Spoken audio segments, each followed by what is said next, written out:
You may begin. Sally is, I don't see Sally. Is she on the phone?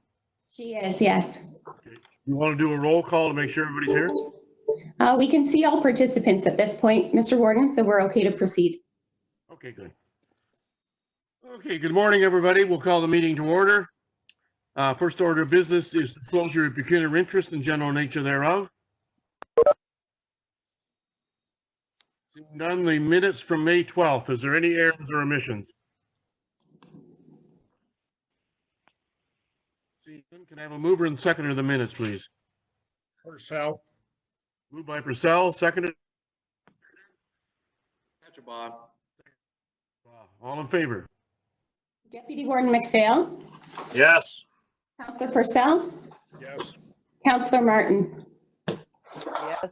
Councillor Marks. Yes. Councillor Jones. Yes. Councillor Jaguar. Yes. Councillor Ketchabah. Yes. Mr. Warden. 9-0, the motion is carried. Thank you. Next, we need a motion to move into committee of the whole, please. Martin moves. Martin, seconder. Jones. Jones, all in favor? Deputy Warden McPhail. Yes. Councillor Purcell. Yes. Councillor Martin. Yes. Councillor Marks. Yes. Councillor Jones. Yes. Councillor French.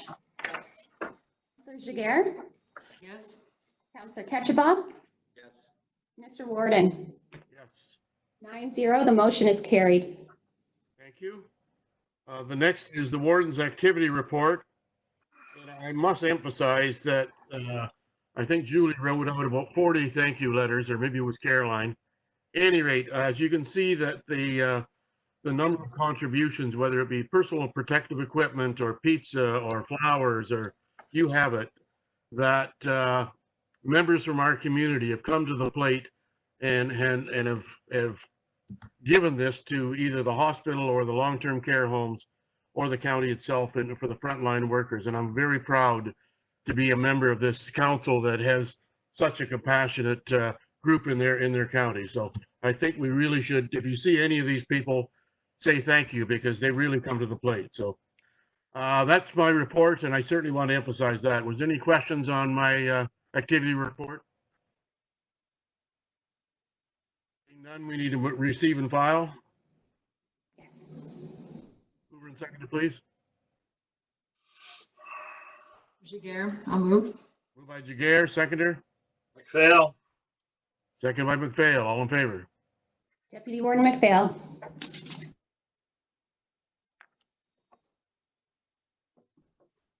Yes. Councillor Purcell. Yes.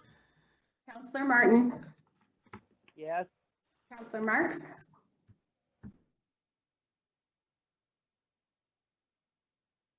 Circle back. Councillor French. Yes. Councillor Jaguar. Yes. Councillor Ketchabah. Yes. Mr. Warden. Yes. Councillor Marks.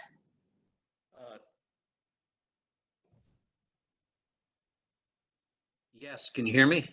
Yes, thank you. 9-0, the motion is carried. Thank you. Ed, you're doing the next committee report? Yes, thank you, Mr. Warden. This is from the Rural Initiatives and Planning Advisory Committee. The recommendation from the committee is to fund the Eat to Learn program for $6,250. The report is before you. In addition, I would say that it's recommended that Elgin County Council also provide $150 funding for the tourism signage for the Elmer Malahide and Museum for the 2020 Elgin County Tourism Directional Signage Grant Program. The committee met recently to reconsider some of the applications for the grants program. As you know, that a number of the events have been canceled for this coming year. We're still waiting for information from some of the events, and so we plan to meet again. But in the meantime, we had received a modified application from the Eat to Learn program, who are providing services within the community As of right now, they've joined up with several food banks and are providing need. So the recommendation then is before you, and I would entertain any questions that anyone might have. Thank you, Ed. Any questions to Ed on his recommendation? Mr. Warden, it's Tom Marks. I'd be happy to move the report. Thank you, Tom. Seconder? Jiguer. Second by Jagger. All in favor?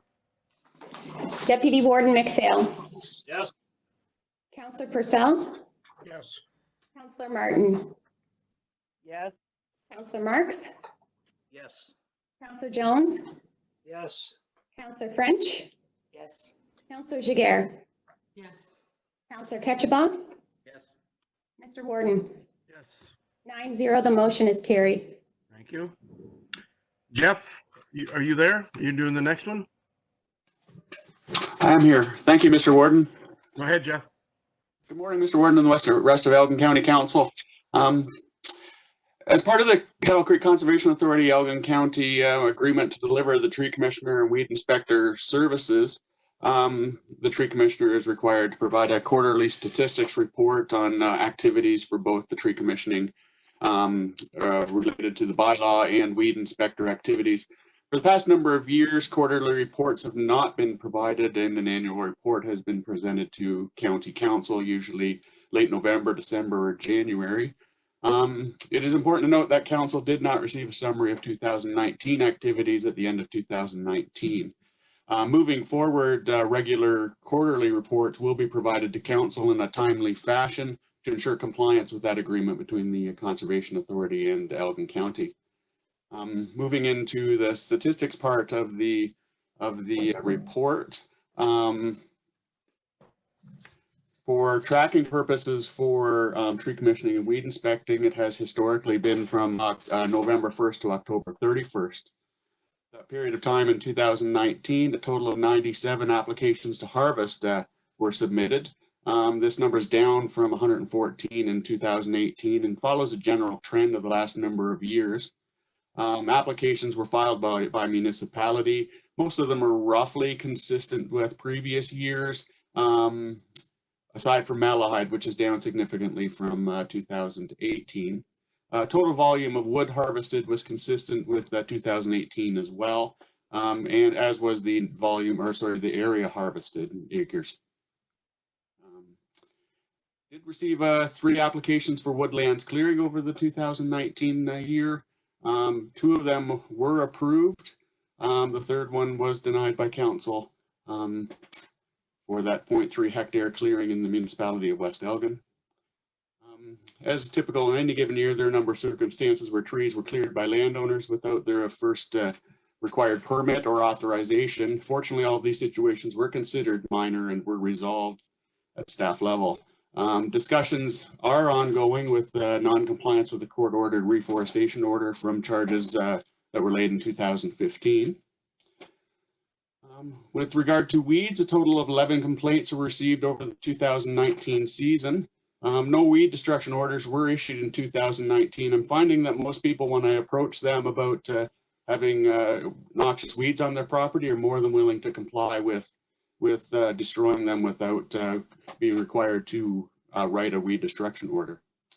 In 2019, I did present to outdoor staff of the municipality of Dunwich. It was the 3rd municipality I presented to, just to discuss noxious weeds and dangerous weeds with their outdoor staff, show them basics of identifying some of these weeds so that when they're working outdoors, they will be able to recognize them and maybe prevent themselves from injury. Specifically, we talk about giant hogweed, wild parsnip, and poison ivy, and those ones that can cause some physical harm to staff. So, also presented promoted the conservation bylaw at the Western Fair Farm Show, and presented measuring up at the Carolinian Forest Festival. So, recommendations are before you.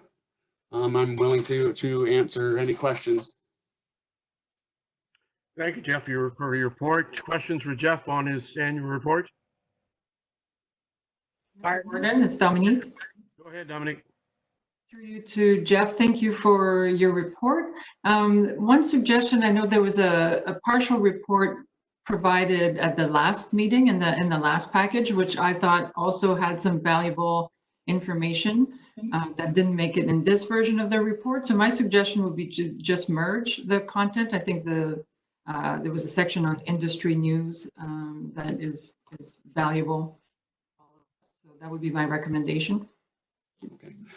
Thank you. And if I may, Mr. Warden, for that part of it, if there is any councillors here of something that they would like to know more about, please let me know and I can include that in industry news and future reports. Thank you, Jeff.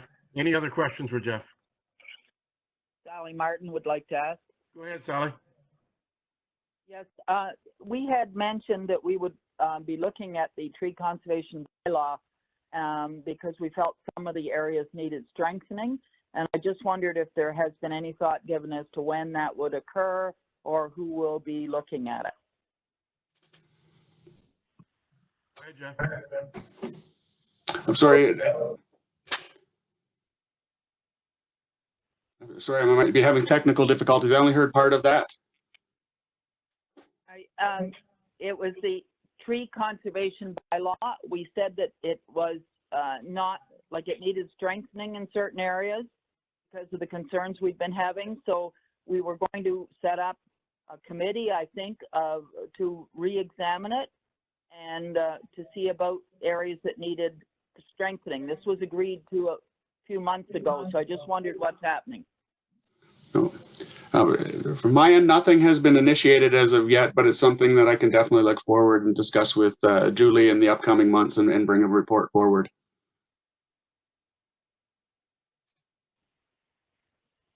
Okay, Sally? Yes, that's fine. Thank you.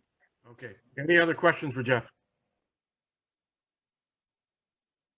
Seeing none, mover and seconder for Jeff's report. Jones moves. Moved by Jones, seconder. I'll second it, French. Second by French, all in favor. Deputy Warden McPhail. Yes. Councillor Purcell. Yes. Councillor Martin. Yes. Councillor Marks. We've just sent Councillor Marks the call-in information. His internet is failing, so we'll circle back. Councillor Jones. Yes. Councillor French. Yes. Councillor Giguere. Councillor Ketchabah. Yes. Mr. Warden. Yes. Councillor Marks. 8-0, the motion is carried. Thank you, Julie. Next, we have economic resilience. Al, are you doing that? Yes, I am, Mr. Warden. Good morning. Thank you. As we all are aware, COVID-19 has created a health crisis and has thrown economies all over the world into turmoil. And now, to meet the challenges and impacts that the pandemic is having on Elgin St. Thomas economy requires a collaborative effort. In other words, to help support the business community and the key sectors that support the Elgin St. Thomas economy requires the collective efforts of local government, stakeholders in economic development, and representatives of key sectors. In March, the county's General Manager of Economic Development reached out to those involved in economic development in St. Thomas to discuss the idea of forming a task force to address the current issues raised during the pandemic, and also looking at actions required once the pandemic is over. The month of April saw individuals representing Elgin's local municipal partners, economic development organizations, and representatives from key sectors meeting the development of we developed the Elgin St. Thomas Economic Resiliency Task Force. Now, by bringing all groups together, has enabled a common approach with common priorities to help support the business community currently and develop strategies and actions to help the local economy recover from the impacts of COVID-19. Members of the task force are addressing the group's priorities, although more attention will need to be shifted to develop more actions to help with the recovery of the economy.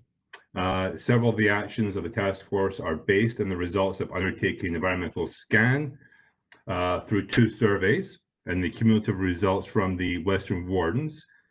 Both results are contained within the council package. Now, going forward, the task force is set to end in December. However, recovery efforts will take longer, which may dictate the task force be in operation well into next year. So the recommendation before council this morning is to receive and file the report for information. I'd be pleased to answer any questions. Thank you. Thank you, Al. Questions for Al? Yeah, Mr. Warden, it's Ed Ketchbaugh. No questions for Al, just to thank you very much for the report.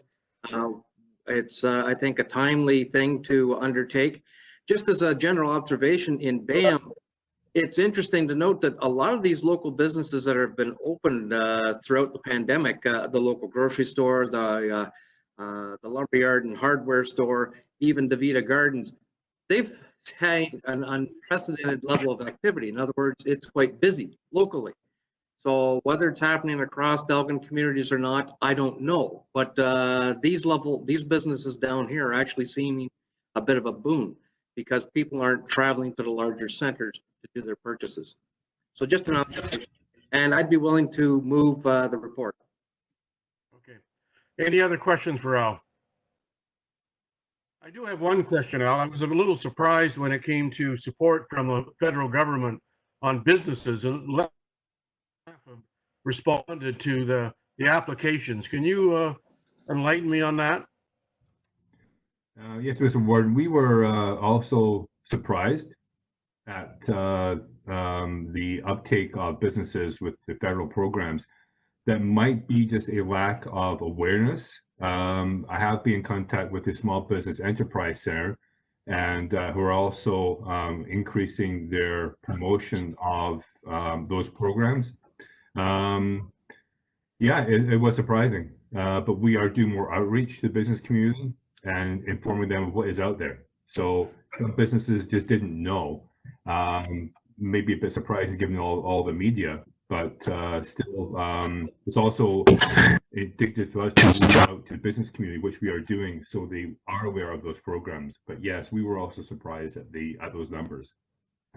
Okay. Well, I mean, I can't believe they weren't aware of it. I mean, anything on the media or radio, reports by the Prime Minister and the Premier has all stated this, and I just was flabbergasted that only half were participating. But anyway, hopefully you can get the message out, and then it'll maybe those businesses don't need it, but I'd be surprised. But anyway, any other questions for Al? One more question, Mr. Gordon. Go ahead, Duncan. Now this task force, is there any financial obligation on behalf of the county that is part of this task force? And are we specifically the county lending dollars to businesses? Through Mr. Warden, no, there's not any financial commitment on behalf of the county. And our financial commitment to the businesses so far has just been through the partnership with the Small Business Enterprise Center and the St. Thomas Elgin, so the St. Thomas Economic Development Corporation through the Business Development Fund. We recently invested $15,000. So that is the extent of our involvement with the aspect of supporting businesses, but there's no financial contribution from the county towards the task force. Okay, thank you, Alan. So our financial exposure is very small. Yes, sir. Yeah. Any other questions for Al? Seeing none, we do have a mover, Ketchbaugh. We could have a seconder, please. Purcell. Second by Purcell. All in favor? Deputy Warden McPhail. Yes. Councillor Purcell. Yes. Councillor Martin. Yes. Councillor Marks. Councillor Marks. Councillor Jones. Yes. Councillor French. Yes. Councillor Giguere. Yes. Councillor Ketchbaugh. Yes. Mr. Warden. Yes. The vote is 8-1. The motion is carried. And with your consent, Mr. Warden, I would like to circle back to the tree commissioner's report, only because I incorrectly reported on the vote. The vote was actually 8-1. So the motion is still carried. Thank you. Thank you, Julie. Next, we have emergency communications. Brian, doing that one? Yes, I am, Mr. Warden. Thank you, Mr. Warden, through you to County Council. This report provides Council with an overview of the county's response to vital communications since the onset of the emergency brought on by the global pandemic. The CEO delegated this responsibility to the Department of Community and Cultural Services, and a communications team was quickly deployed to support this function, largely comprised of our library staff with social media support from economic development. We've listed in the report why it became necessary to adopt a team approach to communications. But one thing I would really like to highlight is, again, with every situation you learn, but in an emergency, things unfold very quickly and often cannot wait for the confines of office hours. So you need to be able to respond on almost a 24/7 basis. Also, the other aspect of this is the amount of information that was becoming available initially required a few eyes to vet to make sure this information was reliable and that we were posting reliable sources. So again, a team approach was very necessary. Another area I would like to highlight is the quick deployment of our live chat service, and I want to thank our IT department for quickly rolling that out for us. This service provided timely feedback to residents, and we were able to handle questions and continue to handle these questions on behalf of not only the county, but also on behalf of your municipalities, given that we did have that live presence, and we had that live presence as your offices and our offices were closing to the public. And in those cases where we were not able to directly answer the question, we at least provided contact, or we contacted an individual directly, either in your staff or within the county, to be able to get a response back to someone. So if we didn't have an immediate answer, we'd at least tell the chat person when we were going to respond. Finally, we've been able to run weekly ads in the newspapers, and particularly this is, I think, is valuable for our long-term care homes, because we've been able to communicate information about protocols for dropping off items, and other ways that people can connect with their loved ones while in the homes. And Mr. Warden, you also highlighted the thank yous on regarding the PPE and other donations to staff, and we've been able to get that out through our social media channels pretty quickly, with far reach to recognize these donors right away, which they certainly appreciated. We've listed samples in the report for your information, and I'm more than happy to answer any questions you might have. Thank you, Brian. Question for Brian on his report? Giguere? Go ahead, Dominique. Thank you, Mr. Warden, through you to staff. So well done on the communication. I think everything that I've seen on social media is well branded, easily recognizable, and well followed. So well done. So very happy to see that. It's consistent, it's professional, and it's clear and accurate. So it's been very, very useful in promoting consistent messaging. So one question I have around the live chat, which I also think is a great idea, is could you expand on the mechanics of it? So who actually reads those messages, and what's the actual process for responding and monitoring that whoever uses a live chat gets a response, and an accurate response in a timely manner? Sure, Mr. Warden, I'm going to defer that question to Natalie Marlowe, who's actually part of the communications team live chat, and she can give you a little more insight into that. Okay, go ahead, Natalie. Okay, thank you, Mr. Warden, and through you to County Council. Responding to your question, Councillor Giguere, when inquiries come into the live chat service, it's one of the staff members who are part of the communications team that respond to that inquiry. And our goal during our business hours or operational hours, Monday to Friday, 8:30 to 4:30, is to respond within 5 minutes.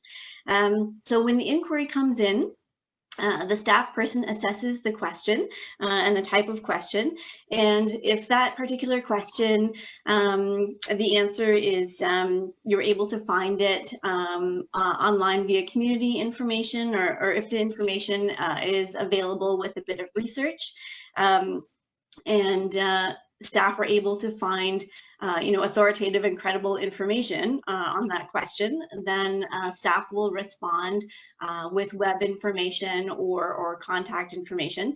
But if the questions are pertaining to a county department or are regarding information to do with one of our local municipal partners, then the staff person will find contact information either from a county department or from a local municipal partner, and then the contact information from the customer on the chat, that information will be collected and given to either the county department contact or contact from a local municipal partner. So in order to determine if the customer received the information they were looking for, at the end of our transaction, we always ask if their question has been answered and if we're able to answer any other questions that may have grown out of the conversation. And then we also ask if they have further questions to reach back out to the chat. Also, I'd like to mention that we do have canned messages that we have prepared. So if the question is a very common one, we do our research and create a canned message to use during that interaction. Okay, thank you, Natalie. You're welcome. Any other questions for either Brian or Natalie? Seeing mover and seconder for the report, please. Jaguar, I'll move. Moved by Jaguar, seconder. Jones. Martin. Second by Jones, all in favor. Deputy Warden McPhail. Yes. Councillor Purcell. Yes. Councillor Martin. Yes. Councillor Marks. I hope I'm back. Yes. Councillor Jones. Councillor French. Councillor Jaguar. Councillor Ketchabah. Yes. Mr. Warden. Yes. 9-0, the motion is carried. Thank you. Okay, budget performance. Jim, you're doing this one? Thank you, Mr. Warden. The report before you is the county's financial performance through the month of April. For April, we had 87,000 of favorable performance, bringing our year-to-date to 294,000. Libraries delivered 64,000 in wage savings as a result of redeployment and shortage of work. And as well, we had savings then in economic development, land division, and engineering, with delays in hiring, providing between them about 30,000 in financial performance. Again, the 87,000 for the month and 294 for the year to date. Be happy to take any questions. Thank you, Jim. I'm relieved that we're in a positive position, but I expected much worse. Is there something coming down the line that is going to put us into a negative position going forward? In the coming months, right now we've received the money from the feds in the province for the homes funding for COVID-19. And the costs are in delay of the money being received. So we'll see some increase in homes costs in the next coming months without an offset in revenue. That's a piece of it. And then of more concern would be towards the end of the year, which would be related to tax write-offs, which is at this point is still anyone's guess as to where the tax write-offs will come out. Okay, thanks, Jim. Questions for Jim on his report?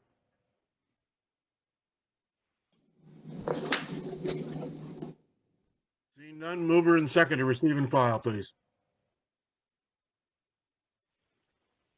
Martin will move. Moved by Martin, seconder. McPhail. McPhail, all in favor. Deputy Warden McPhail. Yes. Councillor Purcell. Yes. Councillor Martin. Yes. Councillor Marks. Yes. Councillor Jones. Yes. Councillor French. Yes. Councillor Jaguar. Yes. Councillor Ketchabah. Yes. Mr. Warden. Yes. 9-0, the motion is carried. Thank you. Brian, you're doing the next report on Centennial Road. Yes, thank you, Mr. Warden. Through you to council.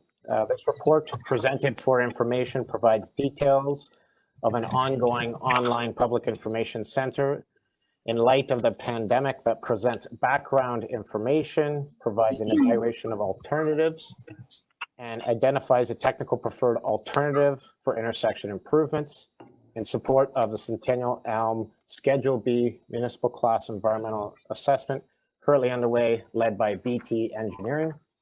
In accordance with the EA document, public consultation requirements, the county has notified and invited all interested in the study to provide input. All online PIC documentation is available on the county's study webpage. Following receipt and consideration of all public and agency review comments, our consultant will further define a mitigation plan, identify detailed property requirements, and prepare a project file report for council's future endorsement. Thereafter, the final project file will be submitted to the Ministry of Environment, Conservation and Parks, and will also be made available to the public for the mandatory 30-day public review period. With that, I'd be happy to answer any questions. Thank you, Brian. Question for Brian on Centennial Avenue?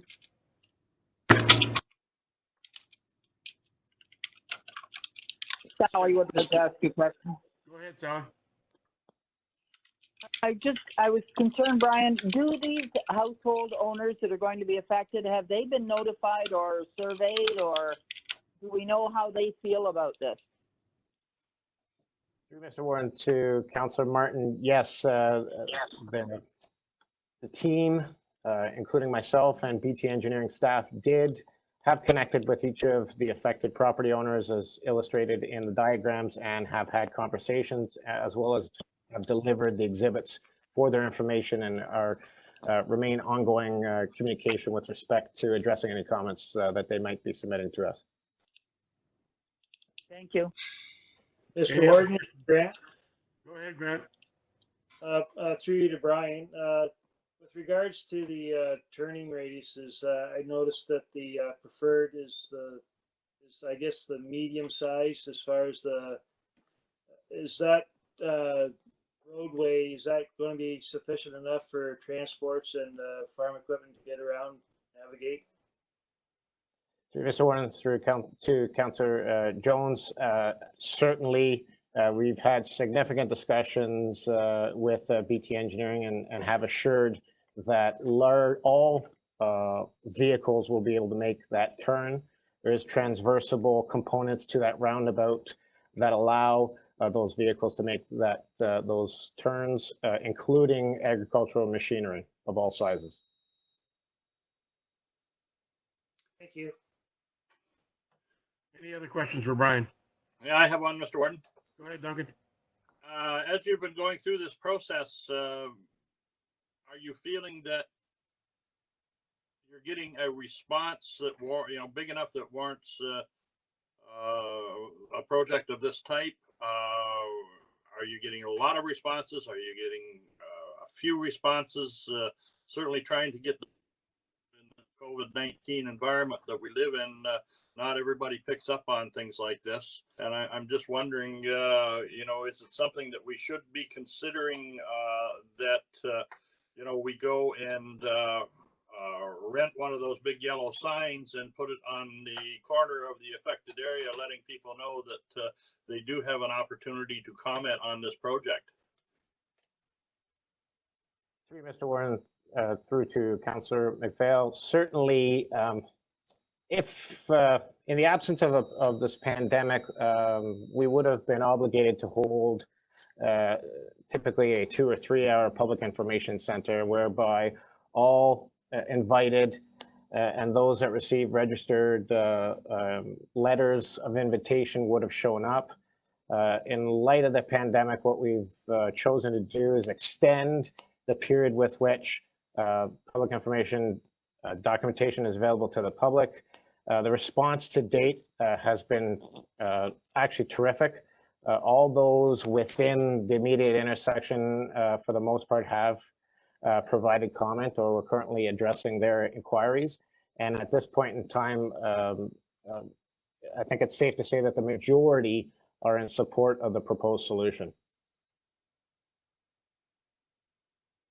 Yeah, my only concern is the immediate area has had the opportunity to comment by invitation, but you could end up with individuals that are outside of that catchment area that require that intersection. And I'm speaking mainly for the agricultural section that have not had or do not know that they have an opportunity to comment on it. And I'm just wondering if you're satisfied that the message has got out to all those people, then no further actions necessary, I guess.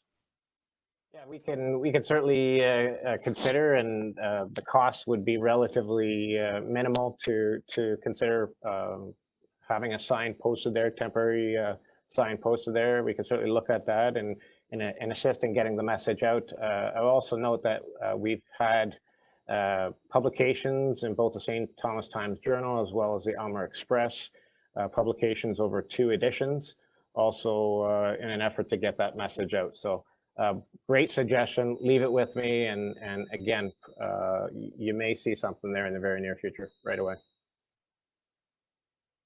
I certainly appreciate the work that you've done it, and certainly I feel you've had your due diligence on it, but you know, you always, if you haven't done everything, you leave yourself open to be criticized for, I didn't know anything about it. And so as long as we go the long mile, that's all that I'm concerned about. Thank you. Any questions, other questions for Brian? Mr. Warden. Go ahead, Go ahead, Tom. Just want to, I think there's been a lot of work gone into this. I'm a fan of roundabouts. I'm quite familiar with the area. I think it'd be a huge improvement. There's going to be an awful lot of traffic with houses being built around there. Knowing that the neighbors have been consulted and agreeable was very positive to hear. I watched transport with 2 trailers on it go through the roundabout down by Sandy Mountain Hill, not recently, with no problem. Probably my bigger concern is the size of combines and tractors. So the width, and if you can assure us that they can navigate it, I see no problem. I think it'd be a huge improvement. Thank you for the work. Thanks, Tom. And certainly, as someone that travels that Centennial and going north, it's always an awkward position when there's traffic going both ways, and I think a roundabout would be a great improvement there. Mr. Warden, Mr. Warden, one more comment. Go ahead, Grant. Through you to Brian. Brian, maybe just as simple as sending a communication out to Elgin Federation of Agriculture. They can notify their membership. I know a lot of the larger producers that are in that area do belong to Elgin Federation, so that might be the quickest solution. Through Mr. Warren to Councillor Jones, I believe that has already been done, but I will confirm. Any other questions for Brian? Seeing none, I need a mover and seconder for Brian's report. Mark's happy to move. Moved by Mark, seconder. Jones. Mr. Bob. Second by Jones, all in favor. Deputy Warden McPhail. Councillor Purcell. Yes. Councillor Martin. Yes. Councillor Marks. Yes. Councillor Jones. Yes. Councillor French. Yes. Councillor Giguère. Yes. Councillor Ketchabah. Yes. And Mr. Warden. Yes. 9-0, the motion is carried. Thank you. The Elgin Manor wastewater, are you doing that, Brian, or is Mike? I am. Go ahead. Through Mr. Warren to Council, the Elgin Manor wastewater treatment plant located behind Elgin Manor has been in operation since 2006, operated under contract by Aqua. That contract is set to expire at the end of this year. In 2015, as some background context, the county issued an RFP to pre-qualified firms interested in operating the plant. Following an evaluation of 2 submissions, Aqua was deemed to have the highest overall score and awarded the contract by council at its meeting on December 10th, 2015 for a 5-year term. In accordance with the terms of the service agreement, it also included an opportunity to extend the contract for two-year terms upon mutual agreement between parties based on the responsive satisfactory performance completed by Aqua to date. Staff is recommending that their contract be extended for one of those two-year terms, and that the warden and chief administrative officer be authorized to sign a renewal services agreement as prepared to the satisfaction of the county solicitor. With that, be happy to answer any questions. Thank you, Brian. Questions for Brian on the wastewater?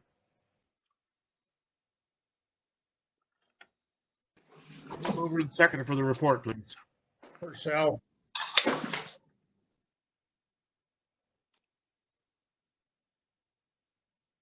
Seconder, please. Jones. Martin. Second by Jones. All in favor? Deputy Warden McPhail. Yes. Councillor Purcell. Yes. Councillor Martin. Yes. Councillor Marks. Yes. Councillor Jones. Yes. Councillor French. Yes. Councillor Giguere. Yes.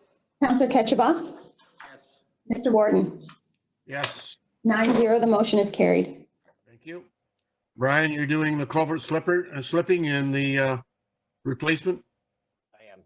Thank you, Mr. Warren. Once again, through you to County Council, this report before you details the results of a recent culvert slip lining and culvert replacement tender 2020-T13. The results are before you. The recommendation is that Gary D. Robinson Contracting be selected for and awarded the tender based on their results at a price of $399,900 even, inclusive of a contingency allowance and exclusive of HST, and that the warden and chief administrative officer be authorized to sign the contract. With that, be happy to answer any questions. Thank you, Brian. Questions to Brian on the contract? Mover and seconder for the report, please. Ketchabah. Moved by Ketchabah, seconder. McPhail. Second by McPhail. All in favor? Deputy Warden McPhail. Yes. Councillor Purcell. Yes. Councillor Martin. Yes. Councillor Marks. Yes. Councillor Jones. Yes. Councillor French. Yes. Councillor Giguere. Yes. Councillor Ketchabah. Yes. Mr. Warden. Yes. 9-0, the motion is carried. Next one, connectivity challenges. Are you doing that, Julie? I am. Thank you, Mr. Warden. Through you to members of County Council, as directed, I have prepared a report that details Elgin County's connectivity challenges, along with some recommended next steps for Council's consideration. I'll skip through it fairly quickly because the report itself is quite comprehensive, and I'd be happy to answer any questions at the end. So Elgin County's strategic plan 2020 to 2022 has identified a strategic priority of quality of place. And the corresponding staff action plan was to develop a business case with private providers to ensure wider access to reliable, affordable internet. And we intend to do this by connecting with local businesses to identify gaps in service and opportunities for joint venture, and to consider hosting a local internet summit as some near-term solutions. We know that we have significant connectivity challenges in Elgin County, and we recognize the importance of connectivity as an indispensable part of our infrastructure, and especially so as our community has become increasingly reliant on digital and online platforms as a result of the pandemic. So a solution is needed to address this long-standing priority for Elgin County residents and to support innovation and economic development. Many parts of Elgin County are still underserved. There are some areas, in particular the small urban areas, that are benefiting from some infrastructure upgrades that have been done by local internet service providers. But those gaps that I mentioned are areas that have low customer densities, rural areas, heavily treed areas, and those areas are really difficult to connect. So many businesses have also identified that the capital costs associated with installing broadband and connecting are cost prohibitive. So this is hindering businesses and residents' ability to take advantage of some innovative internet-based technologies. And that can really help create a downstream impact on long-term business viability and resident retention. We've recently been working with Thames Valley District School Board, Cisco Canada, and Oxford and Middlesex counties to make wireless internet more accessible to families during the pandemic. To bridge the gaps in internet accessibility, Cisco has been assisting by enhancing Wi-Fi signals outside of select schools and municipal buildings. And community members can adhere to physical distancing and connect to internet free of charge within the parking lots of some municipal buildings, public libraries, and schools, and that is without the need of passwords. So our work on this partnership is ongoing, and we're meeting every week. And we've included in the presentation a map that shows the Wi-Fi availability at the schools and Elgin's public libraries. So our current situation is in Elgin County is included in the presentation, and services are deployed based on market demand, supported by business cases that are put together by local internet service providers. What we've found is that internet service providers are typically not going to serve certain areas without subsidy, as those are areas with low density or low customer uptake, and they have limited service options, service speeds, and there isn't really a sufficient return on investment for the upgrade of the existing infrastructure. So wireless ISPs do work in some areas, but that service can be spotty and unreliable. So far, Council has been working away at solving the connectivity challenge. In September of 2017, Elgin County Council did commit $527,000 to the SWIFT Network Initiative. And this project includes the 15 member municipalities of the Western Ontario Wardens Caucus, as well as 5 municipal contributing capital members, Caledon, Niagara, Waterloo, London, and Windsor. And the SWIFT program is funded under the Small Communities Fund. And it has 3 phases: business case development, more recently, pilot projects in Norfolk, Wellington, and Lambton counties. And phase 3 is to roll out to the remaining municipalities, of which Elgin is one of them. So the SWIFT funding model includes federal investment, provincial investment, and private sector investment, as well as municipal capital contributions totaling $17.6 million. So the SWIFT project will allow bids that will include any standard-based technologies, so that's hardwired and wireless, so long as they meet the 50-10 target. And through a request for proposal process, the internet service providers themselves will be putting together proposals and determining which areas and which technologies to propose, and then an evaluation will follow that.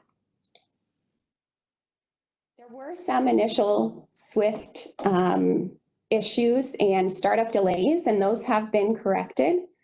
And SWIFT is focused on providing access to the end users, but not a redundant core backbone throughout Southwestern Ontario. And they are targeting 22% of the premises in Southwestern Ontario, but we know that SWIFT alone will not solve the whole problem. The majority of construction is expected to be at the end of 2021 to mid-2023. And I have identified a few next steps for Elgin County Council's consideration. So we know that in order to solve this problem, it's not something Elgin County Council can do on their own. It's not something the ISPs can necessarily do on their own. It requires a combined effort by many stakeholders, and this includes, but is not limited to, owners and operators of broadband and internet infrastructure, individual users, those are residents, businesses, institutions, as well as all levels of government. So Elgin County's role can be a supporter and facilitator of broadband and internet infrastructure with a focus on creating an environment of coordination and collaboration, addressing service gaps, and supporting improved access and affordability of services for our residents. On May 18th, the warden sent letters to our MPP and MP requesting a meeting to discuss some local solutions and funding availability. It should be noted that we should be advocating for our fair share, for rural Southwestern Ontario's fair share of the CRTC, or the Canadian Radio, Television and Telecommunications Commission funding, as well as the Universal Broadband Fund. As well, Elgin can play a key role in supporting the internet service providers in our area in their proposals for senior government funding. And it is important to note that Elgin County is not an internet service provider. Council's efforts should support the expansion of broadband and internet connectivity in cooperation with other levels of government, other stakeholders, and internet service providers. So it is recommended that Elgin County Council establish a committee which will focus its efforts to improve access to high-speed internet for businesses, institutions, and residents across the county. The committee's focus would be to work with local ISPs to encourage investments that will provide higher connectivity speeds within our community, determine and address service gaps, create an environment that facilitates open, competitive, and innovative services, and provide support for applications for funding from senior levels of government, and maximizes the efficient investment of both public and private sector funding to improve connectivity throughout Elgin County and supporting improved access and affordability of services. The committee's priorities I'm recommending would be education and advocacy, so creating awareness of the issues and opportunities relating to broadband, working with senior levels of government to advocate for equitable funding for rural communities, investigating, developing, adopting, and sharing processes that enable public and private investments in broadband infrastructure across Elgin County, and facilitates the efficient and effective delivery of public and private investments in broadband infrastructure. The committee would be supported by myself, the Chief Administrative Officer, General Manager of Economic Development, Director of Finance, who oversees the IT department, and staff would be responsible for soliciting agenda items, preparing materials and agendas for meetings, all meeting related activities, and committee input will be integrated into staff work plans and reports to County Council as appropriate. So Council could also consider hosting a virtual summit to gather feedback from Elgin County's internet service providers, and there is a report included in today's agenda. So in conclusion, the provincial and federal governments have made significant efforts to ensure equitable access to broadband technology and services. We know that accessible, high-speed, and affordable internet is no longer a luxury. For Elgin County residents, this is a basic requirement for everyday economic, social, and cultural activities. Effective implementation can result in new and improved online services, including commerce, government, health, and education. Solving Elgin's connectivity challenges can also benefit our economy in general, as well as our workforce. Through Council's focus on supporting equitable access initiatives and collaborative efforts, including private sector investments, this will undoubtedly stimulate a healthy and competitive market. With that, I'd be happy to answer any questions that you may have. Okay, thank you, Julie. Questions for Julie on her report?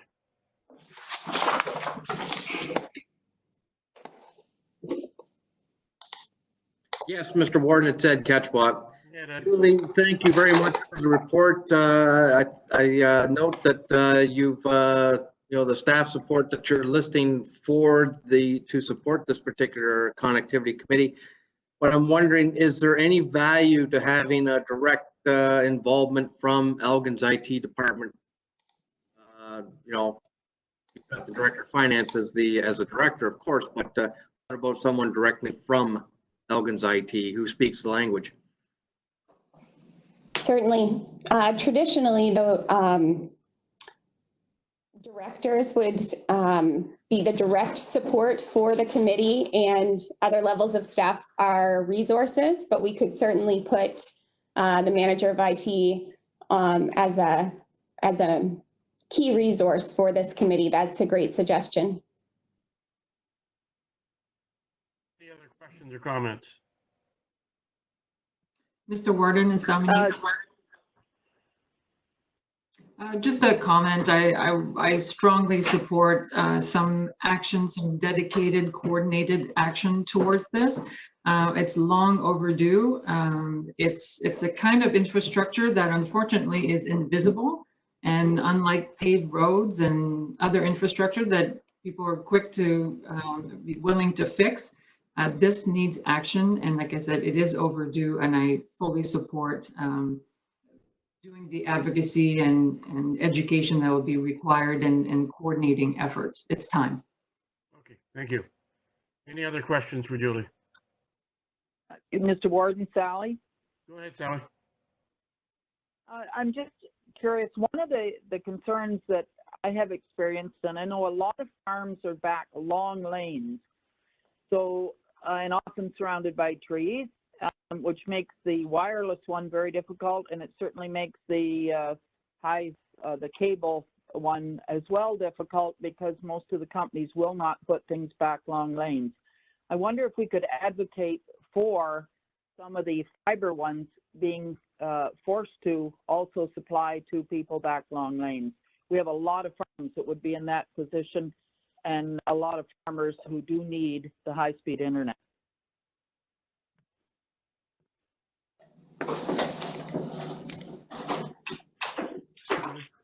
Oh, thank you, Mr. Warden. I think this is the type of situation or scenario that we would like to gather feedback from directly from the internet service providers in Elgin County. I think they're the best ones to advise what the barriers are to providing access to precisely the example that you just mentioned, Councillor Martin. So I think perhaps through the internet forum or the committee's work, we'd be able to flesh out some solutions and what the barriers are to implementation and work towards a solution. Thank you. Any other questions for Julie on her report?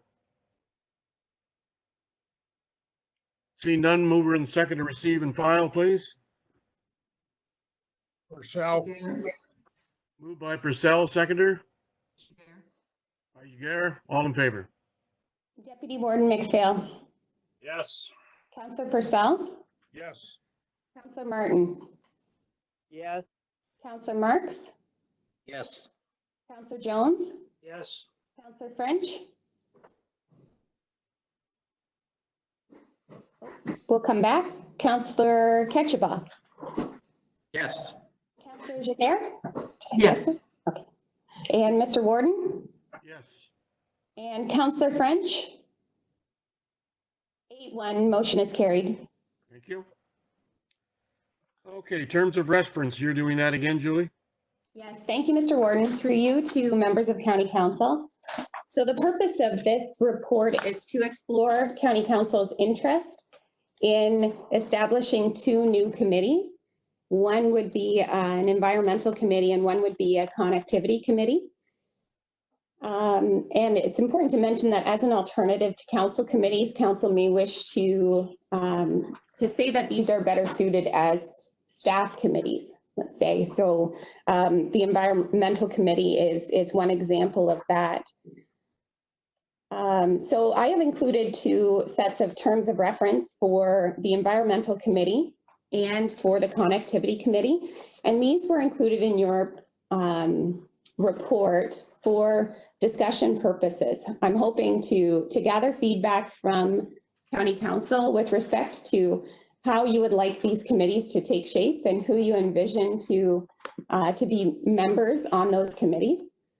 I should also note that the environmental committee is one that I included, which deviates from staff's action plan, which was presented to County Council. So I have provided a link to Council's strategic plan within the report, but the action plan was that we have a staff committee which would provide an annual report to County Council. However, there was some feedback and some discussion at your last facilitated strategic planning session, which indicated that there may be some interest at on the part of county councilors to have a council committee that advocates for environmental initiatives. So the report, the terms of reference are before you. I'd be happy to answer any questions that you might have. Thank you, Julie. Questions for Julie? Mr. Warden? Mr. Warden, Sally? Go ahead, Grant. Yeah, I totally support both of these committees. Having a landfill in Southold, fundamentally, it can be challenging. With part of my verbal report in closed session will also reinforce the need for an environmental committee. We probably will have some challenges in the future regarding what is happening in Elgin County as a whole, really. I think it's a good idea that we get up and out ahead of some of the issues that may be emerging in the future. Thank you, Grant. Any other questions from Julie? Mr. Warden, Sally? Go ahead, Sally. One of the things I think the environmental committee, that one is one I strongly support. We initiated one in Central Elgin a year ago, and it has made great strides. Even last night, Central Elgin agreed to apply for a grant for 10 electric charging stations for work staff to go at our workplaces.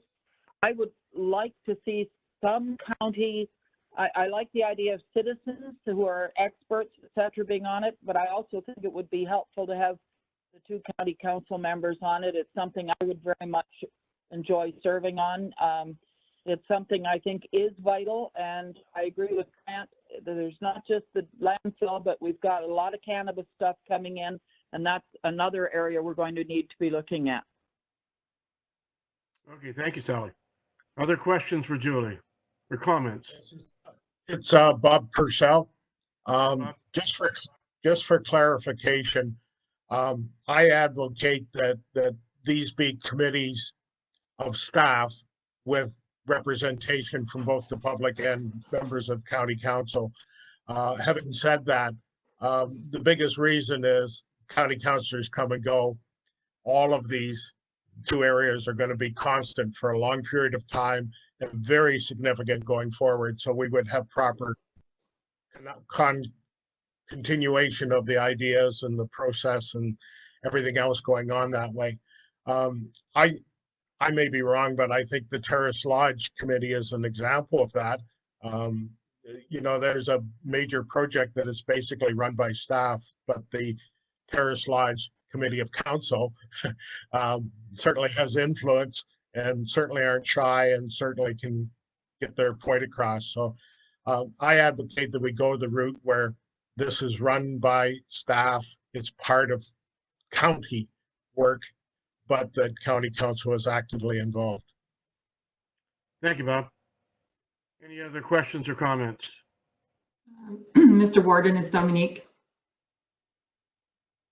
Thank you. I fully support the connectivity committee as described here. I do have a couple questions regarding the environmental committee. So my understanding of what was in the strategic plan was much more defined and a bit contained than what I see described here in the mandate. It refers to environmental issues. And I find that very, very broad. And broad to me means slippery slope, and it means lack of clarity of what is in scope and out of scope. It also doesn't provide us clarity as to who should be a member. So I would like to tighten the mandate. What I had understood in our strategic plan is that it was much more operational as far as the county's footprint, for example, that there's lots that we can do. And that's why I think initially we had talked about a staff working group. And so I don't mind expanding it with having members of council, but I would caution about a very, very broad catch-all phrase that, you know, with a mandate that says environmental issues. I would also question the membership of having conservation authority members. That's broad environmental issues is not actually within their mandate. And, you know, with another hat as a board member, it's not something necessarily that I would support to have staff spend time on that. So I again, but I think it's because the mandate is too broad. So I would like that one to be revisited and perhaps resubmitted for consideration. Okay, thank you, Dominic. Any other questions or comments? Yeah, Mr. Warden, it's Catchable here. Go ahead. Yeah, thank you. I would tend to agree with Councilor Jaguar's characterizations here. I would think that many of the goals could be accomplished, you know, whether it's a council-led committee or staff-led committees, providing the staff report or staff support mechanisms within the terms of references are sufficiently flexible enough to secure enough expertise, and with recommendations, of course, coming back to council for their endorsement. So, yeah, those are my comments right there. Thank you, Ed. Any other questions or comments? Mr. Warden, Sally? Go ahead, Sally. I must admit, in the strategic plan, my understanding was broader than what Councillor Jaguar is referring to. I think it's a vital thing for our future, and I do agree that the Conservation Authority should be on there because they do protect the environment and our water, and water is a key element in the environment for all of our citizens of Central Elgin.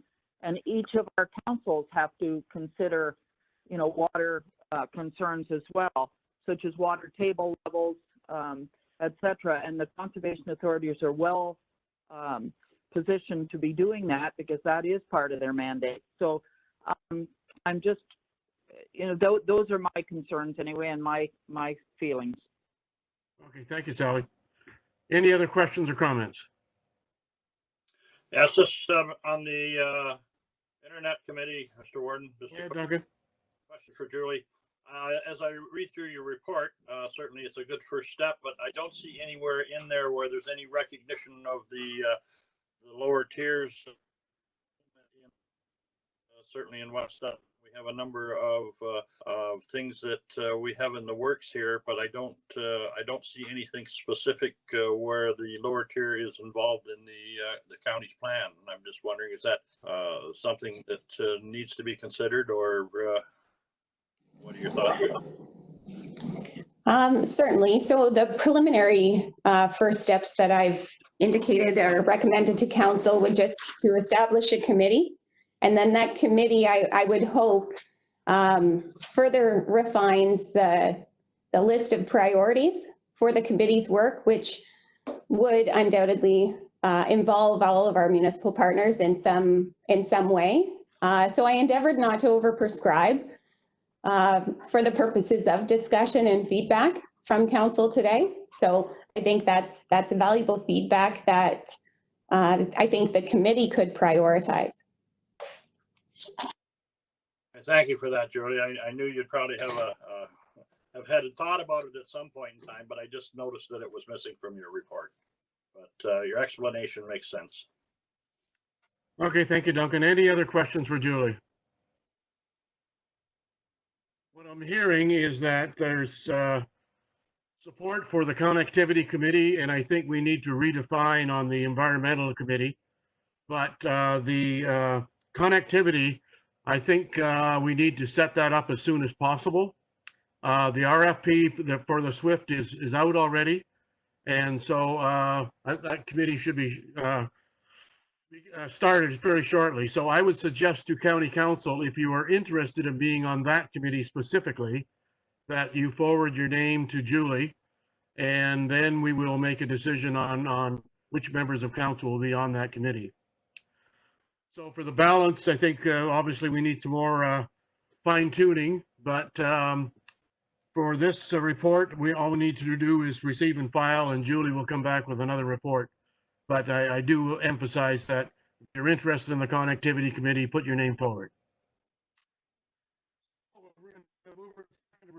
File and Julie's report. Mr. Warden, it's Bob. So Go ahead, Bob. I'm just asking Julie particularly, would it be helpful if we right now decide whether these are going to be focused as staff committees with participation from council and that, or they're going to be council committees? That'll help her when she redefines things and comes back with a more refined outlook on both of the committees, I think, going forward. Is that fair? Through you, Mr. Warden, to Councillor Purcell. So I think we could support both committees in the same way that we support the Terrace Lodge Building Committee. But from my perspective, anytime there are councillors on a committee, it's important for those councillors to play a leadership role and for staff to be the resources. And so in the same way as the Terrace Lodge Redevelopment Committee, we would include those committees as formal committees of council in the procedural bylaw and the committee bylaw so that the same rules apply, just to keep the formal process in order. I think it is important that we follow that structure. Mr. Warden, if that's Julie's comfortable with that, I'm quite comfortable with that, but I just thought we should define which direction we're going with that. Okay, thank you, Bob. Any other questions before we ask the question? Seeing none, a motion receive and file, please. Jones? Moved by Jones, seconder. Martin? Second by Martin, all in favor. Deputy Warden McPhail. Yes. Councillor Purcell. Yes. Councillor Martin. Yes. Councillor Marks. Yes. Councillor Jones. Yes. Councillor French. Yes. Councillor Jiguer. Yes. Councillor Ketchabah. Yes. Mr. Warden. Yes. 9-0, the motion is carried. Thank you. Al, you're doing the next one on Rural Connectivity Conference? Yes, I'm Mr. Warden, through to you. As we all are aware, SWIFT alone will not fully solve Elgin County's connectivity issues. We need to find innovative solutions so that all residents in Elgin County who want access to affordable solutions and have a reliable internet can obtain that service. Now, in order to explore solutions to Elgin's connectivity issues, staff are proposing the holding of a rural connectivity conference as part of the Economic Development Department's yearly conference series. A key component of this conference would be to have internet service providers present various ideas or solutions for rural communities, with Elgin County situation being the central focus. Furthermore, speakers representing communities who have successfully met challenges of rural connectivity will also be sought. Now, these are just some preliminary ideas. However, we do want the topics presented in the conference to appeal to other municipalities near and far that are also searching for solutions to their own rural brand challenge. The virtual conference will be held in the fall. Again, we're in the early planning stages. And there will be 2 recommendations in front of council this morning. One is to file and receive for information. And the second is that Elgin County host a virtual conference to address the challenges of rural connectivity as part of the Elgin County Conference Series as described in the May 18th report. I'd be happy to answer any questions. Thank you, Al. Questions for Al on his report? Seeing none, there's a recommendation in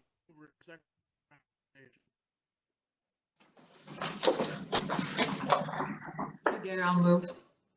Gare, seconder. Seconder, please. Jones? Jones, all in favor. Deputy Warden McPhail. Yes. Councillor Purcell. Yes. Councillor Martin.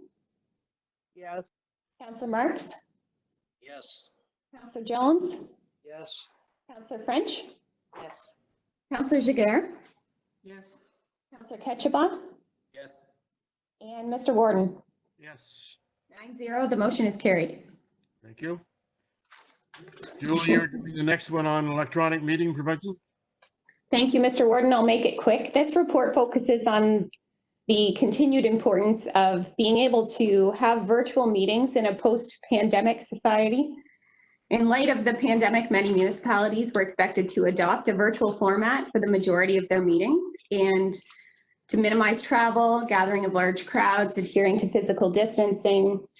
And this flexibility afforded to council through changes to the Municipal Act during a declared state of emergency, I think would be helpful on a go-forward basis. So I've recommended that a letter be sent to the Minister of Municipal Affairs and Housing requesting that the province of Ontario amend Section 238, Section 3, subsection 3.1 of the Municipal Act to allow members to participate electronically in a meeting either full or in part on an ongoing basis, as is currently happening during the provincial and municipal declarations of a state of emergency. With that, I'd be happy to answer any questions. Thank you, Julie. Questions for Julie on that report? I think it's very significant. We found out that we can actually do business virtually where we weren't doing it before. And there was, I think this positions are equally successful done virtually as in person. So I certainly support this. So question for Julie. Seeing none, move to receive and file. Just one question, Mr. Warden. Go ahead. Is it the certainly asking the province for this to continue on a go forward basis, but it is given that it will be a decision that each individual council has the opportunity to make whether they want to continue on with that format or not? Through you, Mr. Warden, to Councillor McPhail. No, currently, if members participate electronically, they don't count towards quorum. And so this is only permissible during a declared state of emergency. And so we're asking that we be able to count members who participate electronically towards quorum in the absence of a declared state of emergency moving forward. So that is the key difference there. So municipalities won't be able to make that decision without a provincial or legislative change. So when the emergency order is over, then without interjection from the provincial government, we would not be able to have these type of meetings? Correct. The majority of members would have to be present in person in order to hold the meeting. Okay. Is it the long range thoughts that this is going to be the new normal for a council meeting is virtual?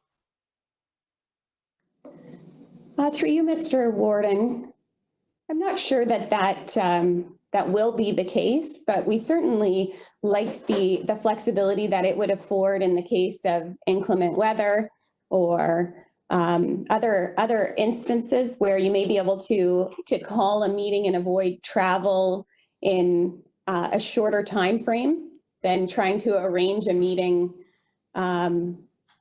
in person, let's say. So it does afford a great deal of flexibility that would be helpful regardless of what format councillors choose to undertake their meetings moving forward, whether that's in person or virtually. I think if we are allowed by legislation to hold meetings virtually, some municipalities may choose this format moving forward. I think it's too soon to tell for Elgin County what that would look like. Not sure if that answers your question, Councillor McPhail, but. That's fine. What I perceive this to be is that post-pandemic, we will return to where we were in person, but at least if there's a snowstorm and people are having trouble getting to county council, this gives us an option to carry on virtually in those cases. Any other questions for Julie? Mr. Warden, just another comment too is sometimes people are away on holiday or trapped in Toronto or at a distance and can't take part in the meeting when it's in a physical meeting. But this would allow them then to be considered part of quorum, and that they could join electronically. And I think that's a good thing. We've had concerns. We've had many in the past in Central Elgin who've joined electronically, but they cannot be considered part of quorum. Thank you, Sally. Any other questions for Julie? Seeing none, mover and seconder for receive and file, please. Purcell. Moved by Purcell, seconder. Marks. Second by Marks, all in favor. Deputy Warden McPhail. Yes. Councillor Purcell. Councillor Martin. Yes. Councillor Marks. Yes. Councillor Jones. Yes. Councillor French. Yes. Councillor Giguere. Yes. Councillor Ketchabah. Yes. And Mr. Warden. Yes. 9-0, the motion is carried. Thank you. Correspondence. We have 4 items on correspondence. It's largely for information. Any questions on those? None. Mover and second to receive and file the correspondence, please. French, Moved I'll by move it. Martin. Moved by French, second by Martin. Deputy Warden McPhail. Yes. Councillor Purcell. Yes. Councillor Martin. Yes. Councillor Marks. Yes. Councillor Jones. Yes. Councillor French. Yes. Councillor Giguere. Yes. Councillor Ketchabah. Yes. Mr. Warden. 9-0, the motion is carried. Thank you.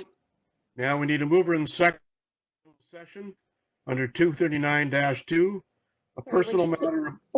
Sorry, we're jumping ahead, Mr. Warden. We still have statements and inquiries and notice of motion. Okay, sorry about that. The members? Yes. I'm sorry, Warden, I wanted to speak on just an information item. Go ahead, Sally. I just wanted you to know that the St. Thomas Elgin General Hospital, their testing center is now open to testing people even if they don't have symptoms. They still require an appointment, and there is a phone number, 631-2030 and extension 6210. So if you want to be tested, you have every right to be tested now, whether you have symptoms or not. At the moment, the hours are 10 to 4, but they're going to be moving to a 10-hour day after June the 3rd. Just thought people might like to know that, or you might, as a county, put it up on our website. Thank you, Sally. Anything else for information? Notice of motion? Oh, sorry, Mr. Warden, just for information, I'm sure they're all aware. But at 1 o'clock today, we do have a Terrace Lodge meeting. So would those members of that committee please sign back on at that time? That'll be under WebEx again, Bob? Yes. Okay, thank you. Notice of motion. Matters of urgency. Mr. Warden, oh, sorry, we do have 2 matters of urgency, and I would request that 2 items be added to the closed meeting agenda in accordance with Municipal Act Section 239-2. The first is 239-2E, litigation or potential litigation, including matters before administrative tribunals affecting the municipality or local board, and that is a wide area network discussion. Additionally, Section 239-2A, security of property of the municipality or local board, and that is an additional item that Councillor Jones would like to give a verbal update on. Okay, thank you, Julie. You need a motion for the amended closed session? Yes, please. Okay. As amended for a closed session, mover and seconder, please. Ketchabah. Ketchabah, seconder. Martin. Second by Martin, all in favor. Deputy Warden McPhail. Yes. Councillor Purcell. Yes. Councillor Martin. Yes. Councillor Marks. Yes. Councillor Jones. Yes. Councillor French. Yes. Councillor Giguere. Yes. Councillor Ketchabah. Yes. Mr. Warden. Yes. 9-0, the motion is carried. Thank you, Julie. Julie, have you got a motion for the closed agenda as amended now? So we would just move into closed agenda now. Move into closed session. It was just under 239-2B, and you indicated A as well. So the additional first item is 239-2E, and the second item is 239-2A. Okay. All those in favor of that, please. Or sorry, move in second or move into closed. Jiguer. Moved by Jiguer, seconder. Jones. Second by Jones. All in favor? Deputy Warden McPhail. Yes. Councillor Purcell. Yes. Councillor Martin. Yes. Councillor Marks. Yes. Councillor Jones. Yes. Councillor French. Yes. Councillor Jiguer. Yes. Councillor Ketchabah. Yes. Mr. Warden. Yes. 9-0, the motion is carried. Thank you. You need preparatory work before I go into close, Julie? You just need about 2 minutes. Okay, you let. We're all set, Mr. Warden. Okay, thank you, Julie. Need a motion to rise and report. Mover and seconder, please.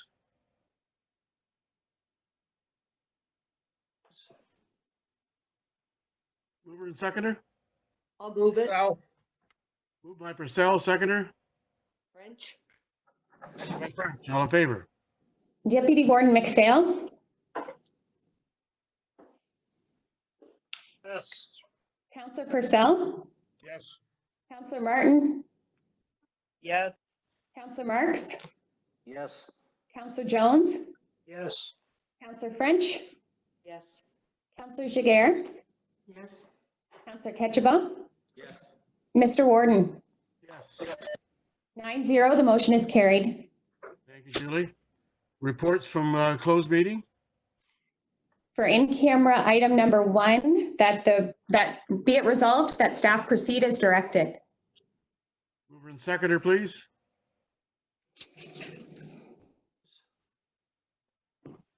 Jones. Martin. Jones and Martin, all in favor? Deputy Warden McPhail. Yes. Councillor Purcell. Councillor Martin. Yes. Councillor Marks. Yes. Councillor Jones. Yes. Councillor French. Yes. Councillor Jiguer. Yes. Councillor Ketchabah. Yes. Mr. Warden. Yes. 9-0, the motion is carried. Thank you. Carry on. For closed meeting item number 2, a property matter, be it resolved that staff proceed as directed. Mover and seconder, please. Jones. Moved by Jones, seconded. McPhail. McPhail, all in favor? Deputy Warden McPhail. Yes. Councillor Purcell. Yes. Councillor Martin. Yes. Councillor Marks. Yes. Yes. Councillor Jones. Yes. Councillor French. Yes. Councillor Jiguer. Yes. Councillor Ketchabah. Yes. And Mr. Warden. Yes. 9-0, the motion is carried. For closed meeting item number 3, verbal report with respect to a corporate staffing plan. Be it resolved that the report from the Chief Administrative Officer and Director of Human Resources be received. Mover and seconder, please. Marks. Ketchabah moved it, seconder. Marks. Second by Marks, all in favor? Deputy Warden McPhail. Yes. Councillor Purcell. Yes. Councillor Martin. Yes. Councillor Marks. Yes. Councillor Jones. Yes. Councillor French. Yes. Councillor Jiguer. Yes. Councillor Ketchabah. Yes. And Mr. Warden. Yes. 9-0, the motion is carried. Is that the last one? Yes. Okay, thank you, Julie. Now we need a motion to adopt the recommendations from the committee of the whole. Mover and seconder, please. Martin moves. Moved by Martin, seconded. Seconded. Bob. Second by Ketchabah. All in favor? Deputy Warden McPhail.